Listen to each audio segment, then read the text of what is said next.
Round 2 of the Liqui Moly Pro Sport Bike Championship brought us to Grand Bend Motorplex. Race 3 on the schedule saw the return of the 2021 champion Sebastien Tremblay aboard a Suzuki GSXR 600. The Turcotte Performance Suzuki looked in mid-season form as Tremblay captured second place. But it was David MacKay riding his ODH Snow City Kawasaki ZX6R that made a statement in race 3 and pulled to within 2 points of the championship lead. Race number 4 is next.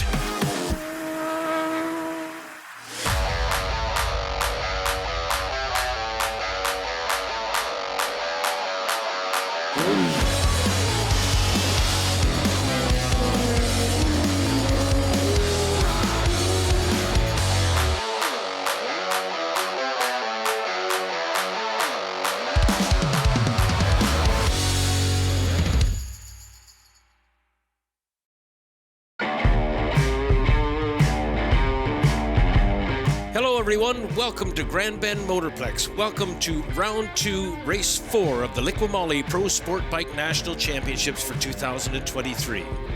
Frank Wood speaking alongside Michael Leon, and Mike, a bit of a change in the weather.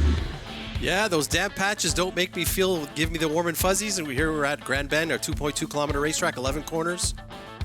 Our lap record is a 103.6 set by David MacKay last year. He wasn't quite able to match that yesterday, and with the threatening conditions today, I don't think he'll be able to do that either. These conditions this weekend, Mike, almost exact opposite to what we saw at Shannonville. So there we have a look at our starting line. Again, we're going to keep an eye on that Zoltan Frask kid. He was very, very impressive in the race yesterday. Very impressive run, and we have Connor Campbell on the fourth row, and as well on the back of the grid we have Brad McRae, both looking for redemption after difficult weekends to date here at Grand Bend. Yeah, McRae running out of gas on the dyno, and that's what put him in last spot, and then of course he had a crash. There's our Bickle Racing Pro Twin class with Jeff Williams doing some schooling for Andrew Van Winkle, very likable young man in from Chilliwack, British Columbia. Let's go down and talk to our Bridgestone pit reporter Eric Turcotte. He has more information on our points leader. Matt Simpson has been the picture of consistency this year with a third, a second, and a third place finish. He leads David MacKay by 2 points coming in today's race. I spoke with him just before he went out, and he said he's going out there with the big picture in mind, that the championship is what's important, not necessarily a race win. If it's there, he'll take it, but really what he wants to do is finish and finish strong. Thank you for that, Eric. Mike, the track seems to have dried up a bit from what we saw this morning. Great news for our competitors. There's still a bit of mist in the air, and hopefully we can get a full race in before the rain comes. Yeah, weather is threatening, as are the starting lights now. The lights are all on. We watch expectantly. Apex lights have gone off, and they launch, and it is MacKay again. He did it yesterday. Oh, wait a minute now. He's got company for a moment heading into turn number 1 on this circuit. So MacKay has your race lead, and it is Tremblay looking to the inside already, Mike. It looked like he was going to try to pull off that pass that he did yesterday on Simpson, on MacKay, but this is not what the rest of the field wants to see. They do not want to give David MacKay the chance to check out like he did yesterday. Definitely not. He will definitely try and keep track of him this time around. As you'll remember, of course, yesterday in race 3 of 2023, MacKay had the runaway, and it was Tremblay and Simpson that put on the show. Terrific dice, but it was MacKay that got no TV time. Today he's getting some TV time, and he's got some company with him. So now we're starting our lap 1. We're coming around. They're already starting to spread out a tiny bit. No one looks like they're going to be able to challenge for a pass in the next few corners. And I think that's Elliot Vieira running back and forth spot. Indeed it is. Check on the board there. Bauer recovered from his mishap with MacRae yesterday. And he running in 5th spot just now. We'll watch the top 10 and see how quickly we see MacRae make an appearance here, because as we remember, he started from dead last position, and he is a very fast rider. Tremblay is doing a great job here of hanging with MacKay. Oh, yeah. He's not letting him get away, and this is exactly what he needs to do. It looked like Simpson was getting dropped a tiny bit there in the opening lap. Well, it's early in this race. Of course, we've got an 18-lap contest, and we've only got 1 lap recorded thus far, so we'll see if Matt Simpson can work through through those problems. Campbell riding on this day. There it goes. MacKay has moved into the 10th spot, just as I was mentioning that Campbell was holding on to 10th spot. So MacKay has made a pass, and now he's in the top 10. We'll keep an eye open for him. As Sebastien Tremblay, I thought he had the pass there. Didn't quite have it. I think he could have made that pass, Mike. It's hard to say. Unless you're behind the helmet, it's hard to make that call. But I can tell you that Tremblay looks much more comfortable at the beginning of the race here than he did yesterday. When he's initiating those corners, he just has the confidence to throw it in and fully commit. Well, he has such a deep well to draw from, you know. I mean, his knowledge, the number of years he's been racing on both sport bikes and super bikes. He's ridden Hondas, he's ridden BMWs. He's spent a lot of years on Kawasaki, and I think the folks at Suzuki Canada have made a very wise move by netting that man. Yeah, and here we go again, sticking right on the rear wheel of David MacKay. And you can see MacKay seems to have a little bit of a power advantage. He's able to pull about a bike length or two between the exit of that corner and the on the braking zone here into the carousel. Early in the season, but this is the best ride we've seen from Vieira so far. He is definitely in a much better position than we saw him yesterday on this same racetrack. Yeah, and that kink to the left, that last corner is a very key corner because you want to be able to keep in touch with the rider to possibly challenge into corner one. And the unique thing about this track is there's only 4 left-hand corners, and that kink to the left, when we hit it, we haven't had a left-hand corner until 30 seconds earlier in the lap in corner 7. Right on. So especially at the beginning of the race, we want to make sure that the tire's up to temperature. Well, Simpson is closing in on the top 2 riders right now. Tremblay in second. David MacKay had a moment there, and just a moment, and we'll be right back on TSN.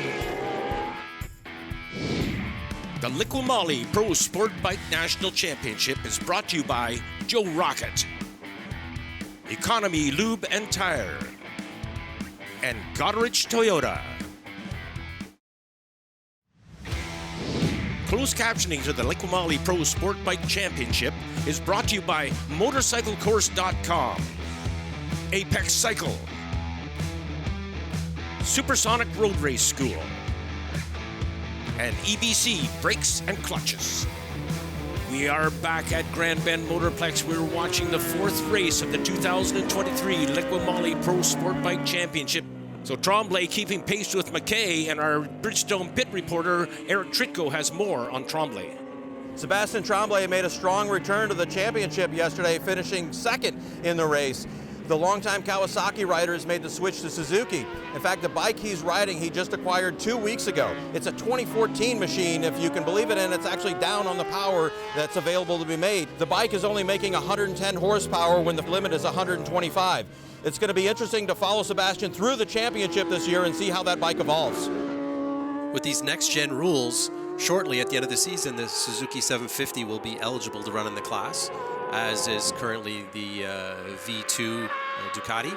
And Sebastian's playing the long game. They have a 750 that they're preparing. It's not eligible right now, so they got themselves a 600, and that's what we're seeing him out on this underpowered bike that it was just prepared over the last couple of weeks. And here we see him still using that machine to keep pace with David MacKay, which is pretty impressive. Yeah, you could really see that on the back straightaway, Michael, where MacKay was definitely pulling away. And speaking of MacKay, how about MacRae? MacRae now has moved up into 7th spot from a dead last start, and he is really starting to work his way through the field. Right now he's got Zoltan Fras, and I believe that is Bauer in front of him.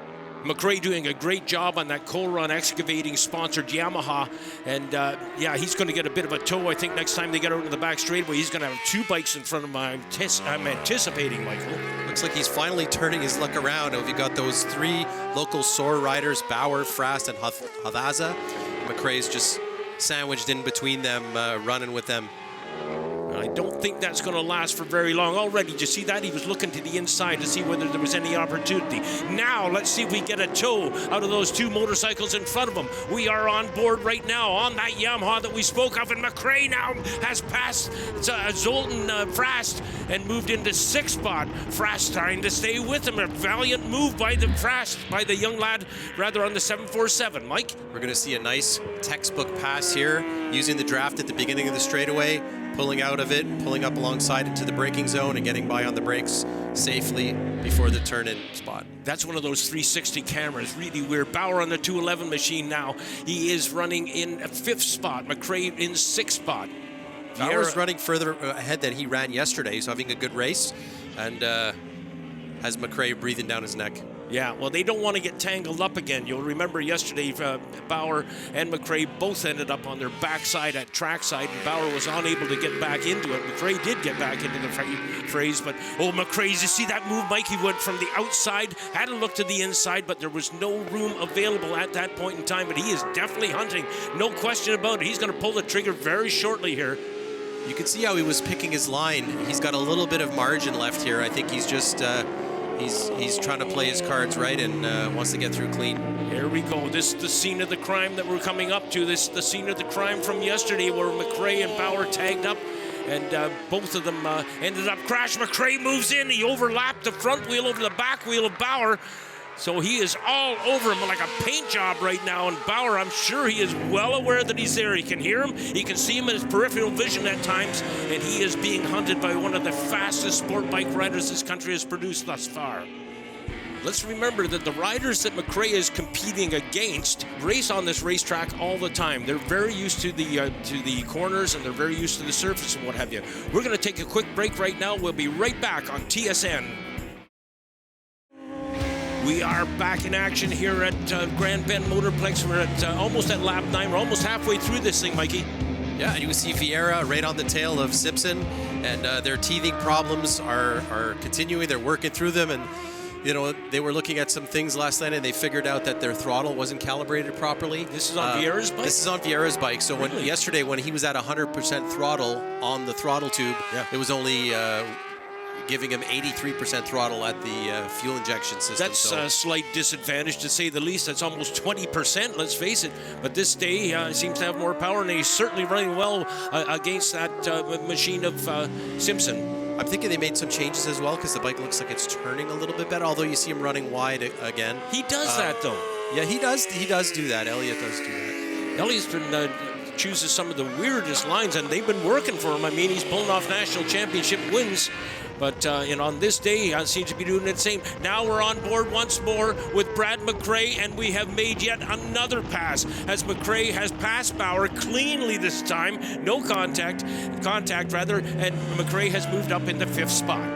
And he's making lemonade out of lemons here. Started at the back of the grid, moved up all the way to 5th, and he's got to be happy with that.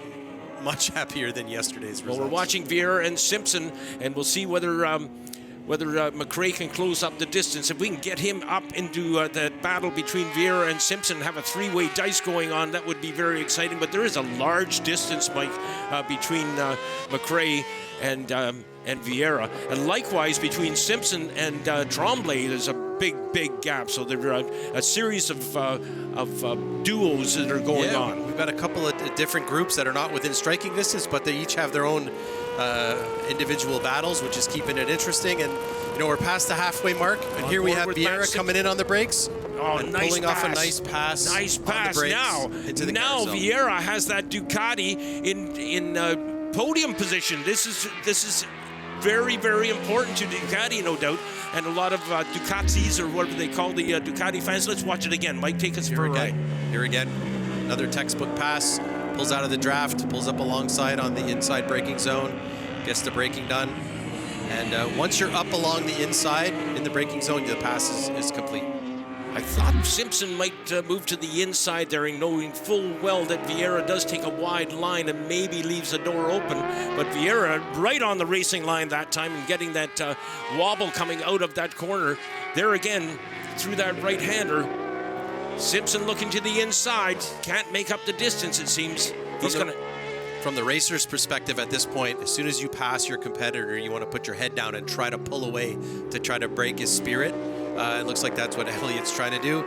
But there's no having it. Simpson is staying right with him. I think Simpson's got an idea here. Did you notice the difference in lines there? We talked about Vieira's wide lines. He took the wide line going onto the back straightaway, and Simpson took to the inside line. Now, as we make our way through the carousel, Simpson is once again within stone's throw of Vieira. and may well have a launch here, may well have a stab at that final podium position. Meanwhile, MacKay and Tremblay have gone for a ride up front. McRae continues to hold on to 5th spot, and they're working through what I like to call the bus stop. We'll have to watch that gap. It was 0.4 at the line. We'll see if they're able to, if Simpson is able to reel him in a little bit, which visually it looks like he has been able to do. Well, Matt Simpson riding with sponsorship from Blackstock Motorsports, and he also works with Accelerating Technologies. He works with John Sherrard there, and I don't doubt that that's had a big difference in terms of his bike setup and most certainly his confidence on the racetrack. And we will be right back here on TSN with Liqui Moly Pro Sport Bike Racing. Don't go away.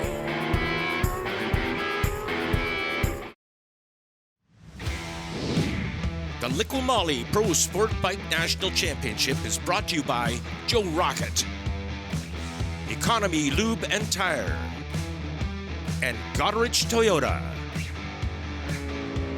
We are back at Grand Bend Motorplex, and we're watching a very exciting duel between the Ducati rider number 33 Elliot Vieira and the number 91 bike of Matthew Simpson, and that of course is on a Yamaha. Michael? Vieira has chipped out a pretty decent lead right now. He's got to have maybe 20 bike lengths on Simpson, and at this point Simpson is kind of losing the draft, losing the toe. If Elliott can pull away a little more, we only have 4 laps to go. He's going to be in a pretty safe spot. Item of interest, both of these young lads scored national championship wins at Mosport last year at Canadian Tire Motorsport Park, and for Matt Simpson it was his very first Liqui Moly Pro Sport Bike win. And Simpson's having a great season. He's running in 4th right now, but he's been very consistent all year, and that's what you need to do to make a championship run. Quite so. Keep in mind also that he did unload yesterday in practice and what have you, so he may not be physically 100%. I don't know if we've talked to him about that, but Vieira is really putting a good ride in here. And I think it's going to be, I know I talked about it before, Mike, but I want to emphasize this is very important for Ducati's participation in CSBK for them to do well. There's a shot of our race leader, MacKay, and Tremblay behind him haven't caught sight of him, so look at the gap now. Yeah, it's what's interesting, we have 4 different motorcycles in the top 4 different brands, I should say. Well, we've got a Kawasaki leading and a Suzuki running in 2nd. Quite impressive to see Seb hanging. You know, he's not within striking distance, but when we have 3 laps to go and he still has MacKay in his sights, he can still see him, which is excellent for really only his 2nd race on that motorcycle. Yeah, and we already know that he's down on horsepower. That's shown time and time again on that back straightaway. MacKay with a 6.5-second lead now, and we did have a chance to sit down and talk to him about his first efforts at Shannonville Motorsport Park. We're disappointed in the way Shannonville turned out. I'm glad that I was able to salvage the points that I was. Like, I'm happy with the result overall because I think I came back from some pretty big adversity there. But obviously the mechanical side of it was not favorable. So to come back here and have everything go smoothly, be able to put some times in qualifying and get on the front row is just a nice change of pace. Some of the other guys put in great times, but I feel like I have the edge in consistency in putting in those times over and over and over again. And I think that's going to do me well in the race when I need to control the pace and I need to control the tires and the wear and everything. I think we'll do well. Well, David MacKay talks about control, and right now I would suggest to you, Michael Leon, that David MacKay has total control of this race. We've only got like 2.5 laps to go. Every lap he's been running on dimes on the racetrack, and the timing comes up virtually identical every lap. He's perfect. If you look at that almost metronomic pace, that consistency shows us that his motorcycle is set up very well and he's riding well within his limits. He's not, riding. When the lap times start to get erratic, that's a sign that the rider's riding over his head a little bit, and that's definitely not the case here with David. We just saw some footage there of Jeff Williams, and one of the things I think is going on inside that helmet, Jeff Williams is having fun. I think Jeff is definitely having fun. He's excited about that Aprilia, excited to be back out at the racetrack racing here at Grand Bend, and good for him. Let's keep in mind also, Mike, that we do have a race within a race in this series, and that we have the Bickle Racing Pro Twins class, and Jeff Williams has been leading that class virtually from the get-go at Shannonville, with Van Winkle running in 2nd spot, the young lad in from Chilliwack, British Columbia. I know that Jeff was supposed to test that motorcycle at Jennings, but there was some complications that didn't end up showing up, and I think the first time he tried it was at Shannonville, and I hope that class catches because the twins class is an interesting addition to the series. Yeah, it is an excellent addition to the series, and I'm with you on that one. I'd like to see it grow. It's really neat that we see a young lad who's about 15, 16 years of age, Andrew Van Winkle I'm talking about, coming into the National Championship Series and having a chance to go to school against one of our best riders ever. We're on our second to last lap here, Frank. We're about to start our last lap after MacKay completes this ride around the carousel, kinks into the last left-hander, and he's one lap away from having a perfect weekend. Pole and 2 wins. Let's see if he can keep it together on the last lap. He talked about it. He said he wants to be in control of his lap times, and he's most certainly done that. And he's controlling his tires. I don't see any issues at all with the new Bridgestone slicks. None of the riders, in fact, a number of lap records are being threatened this weekend. So the riders very quickly adapting to these new Bridgestone tires. Tremblay still running in second, Vieira third. Hoping for that podium for the Ducati. Simpson in fourth and MacKay in fifth. Last lap, and this is where your ears get a little bigger. Correct me if I'm wrong, Michael, but you're listening to everything that motor is doing. You're praying that it's going to last for another 1.8 kilometers or whatever he's got left on this racetrack, as now he is on the back straightaway on this, the final lap. And MacKay bringing it home now. If he can win this race, it'll make it 2 in a row, of course, and it will also give him the points lead. Into the carousel he goes. He's working his way through traffic. Got riders up front. We trust that they won't get in the way. And take note, of course, as we mentioned, he slowed it up a bit. He doesn't want to be mixing it up with anybody right now. All he wants is that checkered flag, and there it is. He's taking it. Race number 2. 2 wins for David MacKay. A storybook weekend for MacKay, and now he takes over the championship lead, exactly what he planned to do coming into this weekend. Good for him, good work to him and his whole team. What a performance, what a professor. He has taken them all to school. And we've got Ducati with their first sport bike podium in Canada. They did it. Vieira was able to pull it off. Good for him and his team. So MacKay over Tremblay and Vieira, your top 3. Matt Simpson gathers up a few more points, and although he has lost the points lead, he'll stay within in contention. MacKay went from last to 5th, and rounding out the top 10, we have Connor Campbell, Alex Michel, Nathan Playford, Marco Souza, and Cloello. Jeff Williams wins the Bickle Racing Pro Twins class. Now let's talk with our race winner. Dave MacKay, big smile on underneath your helmet as you came in. Another commanding win. Talk us through it. I'm so glad the weather held out. You know, we knew the game plan yesterday. It went perfectly. So today, obviously the same going in. And it worked out great. We were able to just get out front yet again, put down good laps. I could start to see some sprinkling on the visor, but kept composure, made sure we paced it out during the race, and everything felt great. Now you're leading the championship going into the next round. That's got to feel good. Absolutely. We knew Grand Bend, being my home track, was going to be a sort of turning point in the championship. So if I did well here, I knew it was anybody's game. Congratulations. We'll see you at the next round. Appreciate it. Michael, let's take a look at our point standings after 4 races. We have David MacKay in the lead with Matthew Simpson running in second place, 12 points behind. Brad MacRae in third spot, 39 points behind. And Sebastien Tremblay bumps up to 4th despite having missed our first event. Well, there you have your Ducati on a podium for the first time. That's a little bit of a historic podium right there. Great to see the Shaker back in action again, and look at the smile on David MacKay. It's going to be Wednesday before that's gone. On behalf of the entire CSBK crew, thank you so much for being with us. We'll broadcast next from Shubenacadie.